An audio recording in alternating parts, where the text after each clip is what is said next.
Hello everybody, it's Wyvern here with another bit of Total War Warhammer 2 Quick Match gameplay. This time we are on the Eastern Chaos Isles, playing as the forces of Norsca against the forces of the Dark Elves. The Dark Elves have certainly strayed far from home, perhaps on a bit of a raiding expedition, looking to raid the raiders of Norsca. But regardless, Wulfric has turned up, the Hunter of Champions, here to hunt one of the greatest champions of them all. Good old Malekith, Mama's boy. Knock off Darth Vader. Well, we're here to try and kill him on this fine wintry map. So for my build, coming in with Wulfric as my lord, I really think Wulfric's a nice, solid lord choice. He does have reasonable melee stats. He, of course, does have Hunter of Champions, which is excellent if your opponent... And chances are your opponent will bring a Monstrous Lord in this matchup, or some sort of flying Monstrous Lord in this matchup. In which case, Hunter of Champions is excellent for locking them down, preventing them from cutting and running.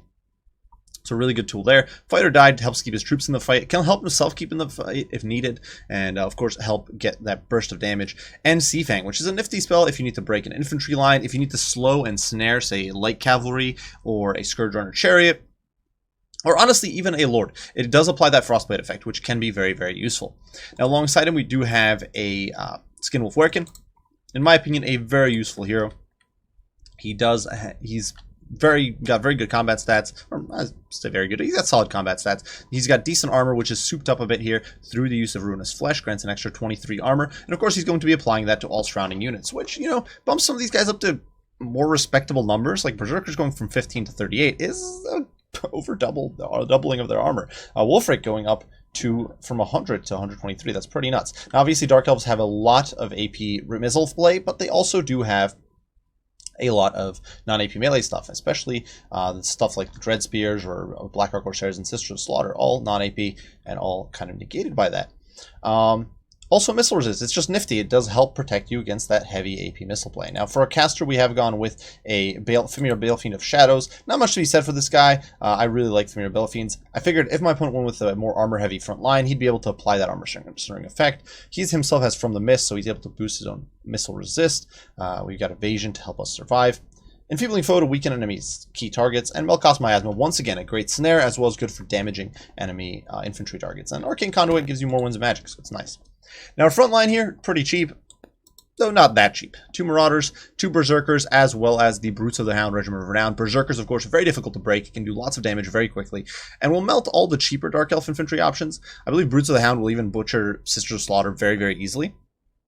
And with some armor sundering help, they can manhandle bigger stuff. And really, if we need to deal with bigger infantry, we have the big boy over here, the Soul Crusher. And this guy's an absolute behemoth. Does have that enrage mechanic. I figured we're just going to rely on our HP to tank AP missiles. If my opponent goes super heavy on missiles, we're just going to suffer through it. And we're going to try to endure with the Soul Crusher. There's not much else we can do. Besides that, we do have 2 units of Marauder Horsemen designed specifically to counteract Dark Riders, or in this case, also the Raven Heralds, because they can be a serious nuisance, and I didn't want to bring a Firecaster with Fireball to counter them. Finally, Beast of Tashnor, as well as Ice Wolves, providing additional anti-large support, additional anti-cav support, as well as, once again, more pinning power. Now, for my opponent here, he did decide to go with a bit of a rounded build. His Lord Malekith, no real surprise there. Malekith, of course, is an absolute beast. Arguably one of the more overtuned lords in the game. He, of course, does have, if we look over his stats here, he's got Gaze of Malice, great for disrupting and messing up lightly armored infantry, aka like 90% of the Norscan roster. Stand Your Ground helps keep himself and friendly troops in the fight. Word of Pain, excellent debuff. Soul Stealer, of course, great self-heal as well as damaging spell. Power of Darkness, bit of a rip-off spell, probably wouldn't bother with it, but it does mean that he can get some more winds of magic. Alongside him, there is a Master coming in with Deadly Onslaught, and more importantly, Guardian. So he's going to be boosting Malekith's already monstrous 20% physical resist up to 35 or up to 35% when he's nearby. And of course, he does. Malekith's just a beast, honestly, especially against missile play. You just can't shut him down. Besides that, we do have Raven Heralds looking to harass a single Scourge Runner chariot somewhere over here, hiding in the trees, looking to get some shots in. An absolute beast of a chariot, really frustrating, and you don't have much counterplay as Norsca. You kind of have to zone him away or just suffer through it. Slaanesha's Harvesters, very powerful Doomfire Warlocks, of course, Regiment of Renown. Can do a lot of damage, especially against lighter troops, and more importantly, I think, they're difficult for Norsca to shut down without Fimir, and I didn't bring Fimir here, so I actually don't have it, besides the Balefiend, so I don't have great counters there. Cold War Knights in there as well for some anti-large, and a significant infantry pocket. Sisters of Slaughter, Black Arc Corsairs, and Dread Spears, all presenting a united front against the Norscan charge. Now, I do pivot over, looking to engage my opponent. I figured I'm not going to try to dilly-dally, circle around. I'm just going to meet him head-on. That's the Norscan way. That's how you honor the gods. A Gaze of Malice did go down, I believe. Hit these Marauder Berserkers. Did a chunk of damage there, but nothing too severe. And we are slowly but surely pushing forward over here. The very annoying Raven Heralds picking away at the poor Soul Crusher, already shaving off solid 1600 or so HP, which is pretty nasty. And in come the Scourge Runner Chariots, which is of course going to do even more damage. Scourge Runner's still kind of a slightly overtuned unit, so they can feel a little annoying. But fortunately, there's only one, and I think that they can't do enough damage to kill the Scourge Runner, or to kill the Soul Crusher, even if literally all their harpoons connect. And as you can see here, quite a few are not connecting. Unfortunately here, big misplay on my part. I was busy trying to micro my skirmishers here, trying to micro the piece of Tashnor, trying to keep the horsemen in position to intercept the Raven Heralds. And this was a huge misplay here, because I had the Female Balefiend in the same control group as the infantry, and of course the Female Balefiend is much faster than the infantry, so he's getting way ahead of himself here. And I didn't realize it.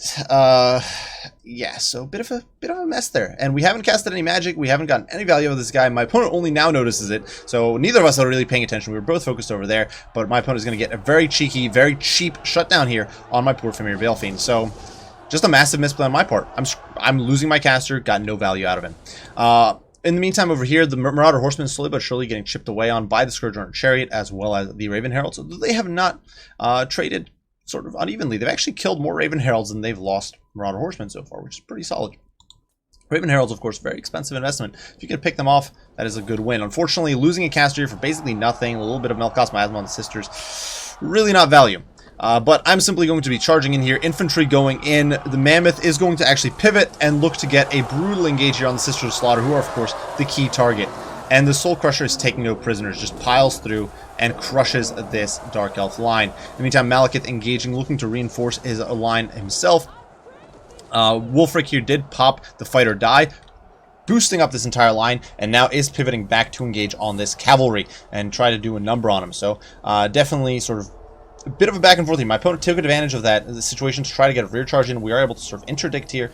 Cold War Knights pursuing my troops, but I did lose the Beast of Tashnor essentially completely. Same with the Norsca Souls, very badly beat up here. So not ideal.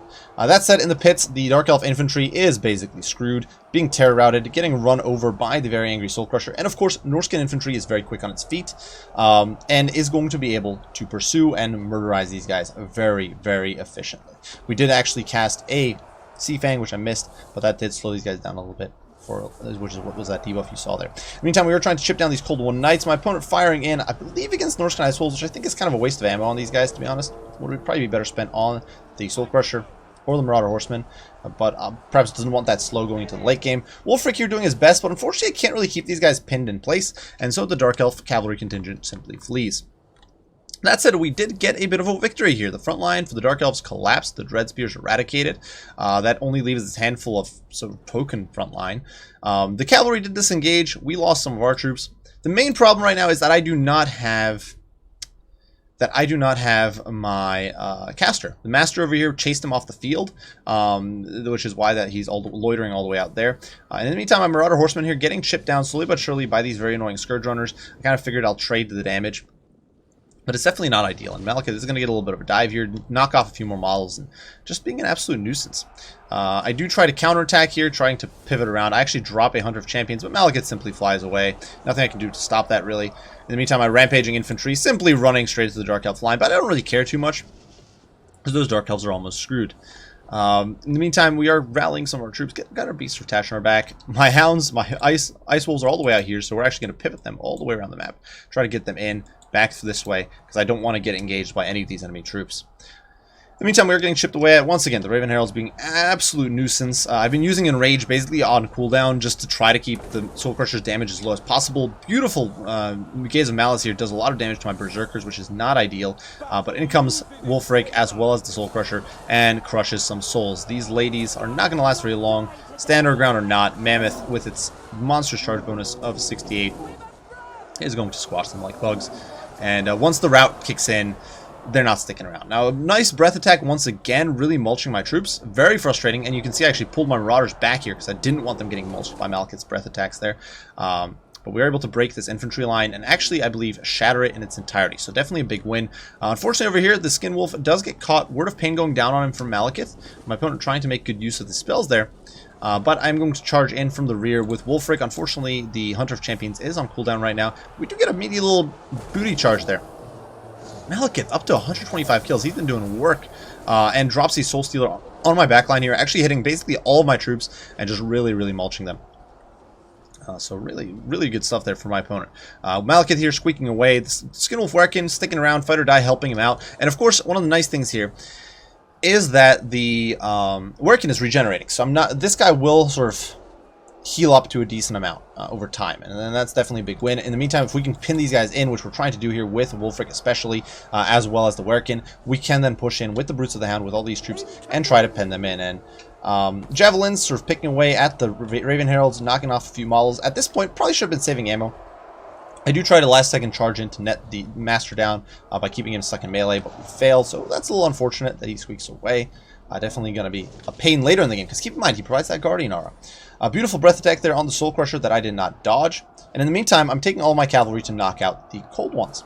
So this I figured was a key target, but it opens my Mammoth up to a meaty rear charge. And this was a huge misplay on my part. The poor Soul Crusher takes a massive chunk of damage there from Malekith, been peppered down by the Raven Heralds, and he's actually going to buckle and rout. He doesn't even get a return hit in on Malekith. We did rout the Scourge Runner, but in comes the Master. So I've been doing a very bad job of keeping my troops together. I could have easily retained at least some of the cav back here to threaten if my opponent attempted this, and I didn't. So yeah, Soul Crusher's lost his soul here. He's a goner. That poor little Mammoth with his deformed Chaos Drunk just laying there in the blood-soaked snow. And this battle is turning out to be quite the charnel house. Now, balance of power slightly in my favor. Unsurprising, I think my opponent's run out of ammo at this point. Using Power of Darkness on his Raven Heralds, trying to get more Winds of Magic back, but Power of Darkness isn't that efficient. I feel like it's probably not worth it, but maybe he was getting enough Winds of Magic. I'm not entirely sure. Over here, the Norsca Ice Wolves are sticking around. I did try to chase the Scourge Runner off, but as you can see, the one model here is escaping, and because Total War mechanics are grand and completely not flawed, this Scourge Runner is actually going to rally. Yeah, so fun stuff. You can see the Scourge Runner, despite being hotly pursued by these Marauder Horsemen, actually rallies. Kind of annoying. Wasn't a pleasant surprise. So because of that, these Marauder Horsemen are not going to be bogged down dealing with the dumb chariot over there. Wulfric over here pops Hunter of Champions on Malekith, but in turn is getting charged by the very angry dragon. Malekith chunks him very quickly. Workin counterattacks, but Soul Stealer. So I guess that Winds of Magic was good. Soul Stealer goes down. Is healing Malekith. Sorry about the coughing there, guys. Throat's a little dry. But Soul Stealer does go down. Melts these poor Norscan troops, and yeah, suddenly things are looking kind of grim. Balance of power shifting out of my favor, and Malekith and this very annoying Master are able to squeak away. I do try to keep him snared here. I'm using my Marauder Horsemen to pursue this guy, because as long as they're getting hits or they're blocking his body, I can prevent him from taking off. And if I can get these nice booty slaps here with the Skin Wolf Workin, chunking him for 400 damage or so a swing, I could get some insane value. I booty slap him again there. He's down to 1300 HP, just trying to stay on this guy, but he is taking off, and despite being surrounded, he takes off, because as we all know, trying to pursue flyers in this game is fun. Scourge Runner Chariots in the meantime bogging down my Marauder Horsemen and not really winning this fight, but wasting my time once again. Very frustrating. Over here, Malekith does dive into my infantry and is doing some great work. Immediately tear outs these guys. Obviously, my troops are nowhere in position to help, and the Master now, he took off, so he can just chase Wulfric off the map. I was actually hoping Wulfric would rally. He still had 1 HP, literally 1 HP.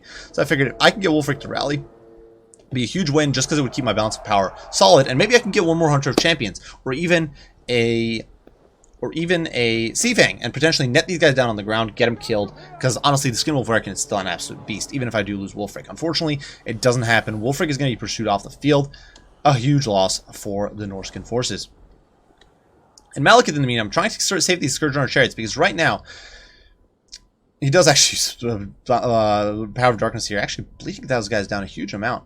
But, so he's trying to get some extra magic here. Yeah, those chunks of damage, brutal stuff.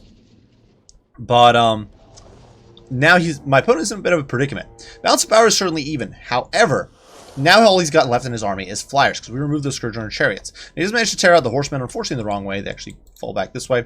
But his Master is way on the wrong side of the map, still wasting his time chasing Wulfric. Malekith is out here all alone. My opponent needs troops on the ground, or he's going to automatically lose. So he does dive in here, trying to do poke damage and prevent on instant route, but we do get on top of him. We actually get him with the Ice Hounds and are preventing Malekith from fleeing. So that is definitely a big win for us. As you can see, Master, though, still loitering all the way out there. Balance of power now shifting pretty decisively in my favor, but despite the fact that we are not taking any damage from Malekith right now,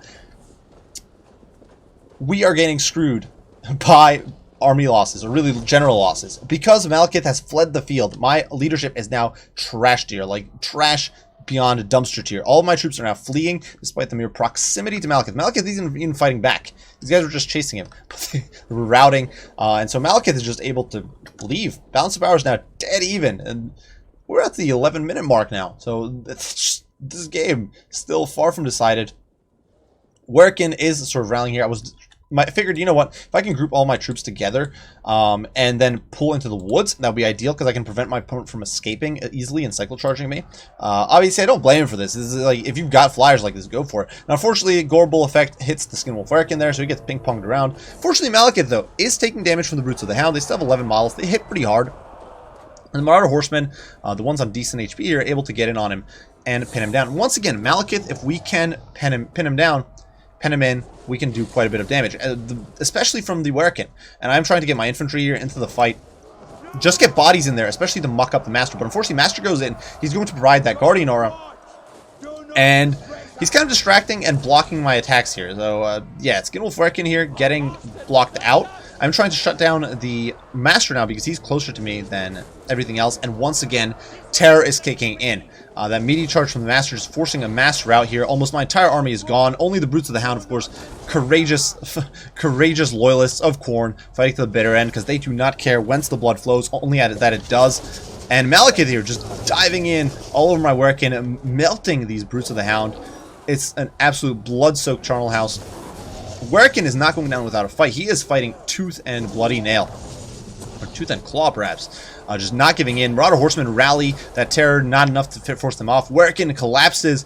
Malekith thinks he's victorious, but the Werken is not giving up just yet. He still has fight left in him. Balance of power now absolutely bonkers. Still dead center. But look at this situation. My opponent has two completely crippled generals. 349 HP on Malekith. Master down to 600. Brutes of the Hound practically dead. Down to the last two models. Horsemen routing. Marauders here rallied. 24 models. It is really a fight to the finish. The Skinwolf Werken now being focused, taking those bloody impacts from the Master. Slaps him back. Does hundreds of damage. Malekith now down to 100 HP. All these troops are out. Only thing left is the Marauders. Everything routed. And a pure victory for Norsca. So an absolutely insane game here at the end. Just bloody to the absolute finish. No matter who won this game, it's pretty clear the Blood God came out on top. So really an excellent game to Kairos here. Really came right down to the wire. And honestly, I wasn't sure if I was going to scrape it out in the end. I'm sure he wasn't either. GGs were exchanged because we both thought this was just an excellent game. And just very, very well played. So for the breakdown, my biggest misplays, honestly, were in my usage of my heroes. I threw away my caster for basically no gain. The only real value out of this guy was a single Malekith miasma on the Sisters of Slaughter, who weren't even a legitimate threat. If I had played with one iota of intelligence, I would have been in a much better spot. The Themir Balefiend could have provided me with an enfeebling foe, helped me win that cavalry fight. Malekith miasma could have helped prevent enemy troops from fleeing, help pin that cav down, help pin Malekith down or the Master down. Imagine if these guys were actually being pinned in place for the Skinwolf Werken. I would have been in so much of a better spot than I ended up being. So that was just a massive misplay that arguably was the biggest deciding factor in nearly costing me the game. The other misplay then with Wulfric, and really kind of obviously Soul Crusher wasn't a hero, but kind of these heroic and single entities. I kept letting them get isolated. I let Wulfric get isolated, gooned out by Malekith and the Master. I let the Soul Crusher get gooned out. The Soul Crusher still had like 1600 HP. If I had been more organized or more disciplined about keeping my troops together, I could have punished my opponent greatly for diving in on the Soul Crusher. I didn't. Same thing with Wulfric. Obviously, huge same thing with the Themir Balefiend. The rest of it, I actually thought I played relatively well. I got my infantry in against my opponent's infantry, crushed them hard. My Marauder Horsemen did an excellent job zoning out or taking out the Raven Heralds, reducing their efficiency. They did an excellent job soaking up shots from the Scourge Runner. The Scourge Runner, I don't think, netted its value this game. It got 40 kills. Most of those were against low-value targets. like Marauder Horsemen and some of the infantry, I think it just was not worth. Oh, and I think our Norsca Ice Wolves. So for a unit that's incredibly frustrating and can usually net an insane amount of value, the fact that we were able to zone it out, screen it out, and mitigate its effect so much, I think was a big win. I was pretty pleased with the Marauder Horsemen. Unfortunately, I was a little sloppy with my Ice Wolves as well as the Beast of Tashnar. Let them get into a bad situation with the Cold One Knights. Not much I feel I could have done there. I needed to prevent these guys from getting a rear charge in, but perhaps I could have stalled for the engagement until the Werkin and Wolfric were ready to commit. So that might have been a bit of a misplay. But that was really, I think, the main issues were just the hero control. For my opponent, honestly, I think his biggest mistakes. One, I don't think he had to give me a fight so early. He allowed his infantry line to engage with my infantry line, which I think was a massive mistake. Blackheart Corsairs and Sister of Slaughter are both fast on their feet. Now, I guess the problem is that his Dread Spears would have gotten abandoned, but honestly, they could still stall the frontline engagement. That way, get more value out of Scourge Runner, get more value out of Magic, maybe, especially Gates of Malice, get more value out of the Raven Heralds, try to expend more of your ammo, and then engage a little later. And I think he would have gotten a better engagement. Instead, he got that early engagement against almost full HP Marauders and Berserkers, and the Soul Crusher, and Fight or Die. And that just completely demolished that front line and ensured that my opponent had no anvil going into past the early game. And I think that hurt him immensely. I also think the focus fire was a little off. In my opinion, the Scourge Runners and the Raven Heralds should have been focusing out the Soul Crusher much more in a much more dedicated fashion. They sometimes did. Early on they did. They knocked the Soul Crusher down by like 1600 or 1700 HP like within the first few seconds of engagement. But then they didn't do so throughout the rest of the game. And I think the Soul Crusher, it was a haphazard harass, and Soul Crusher generated so much value before then. 133 kills. A lot of those were against high value targets like the Cold One Knights, like the Doomfire Warlocks, like the Sister of Slaughter, even against the Scourge Runner Chariot. That really needed to be prevented or stalled, and I think that was my opponent's biggest misplay there. The other comment or critique I'd make is that he used his Master to now. It's not a misplay to chase my troops off the field. I want to make that clear. But I think my opponent was a little slow. I think Kairos was a little slow getting his Master back into the fight, especially the first time around when I lost my Fimir Balefiend. And I think if the Master had been back into the fight a little sooner, maybe it would have swung things a little bit. But that's a small critique. Really, I think the biggest game changer there was probably the Fimir Balefiend dying for nothing. And that was a huge misplay on my part. But regardless, great game to Kairos here. I really do hope you guys enjoyed the video. Hope you found it entertaining and fun. As usual, leave your thoughts, opinions, comments, critiques, all that stuff down below. I will do my very best to respond as soon as I can. Do thank you for watching, and I will see you all in the next one. Bye for now.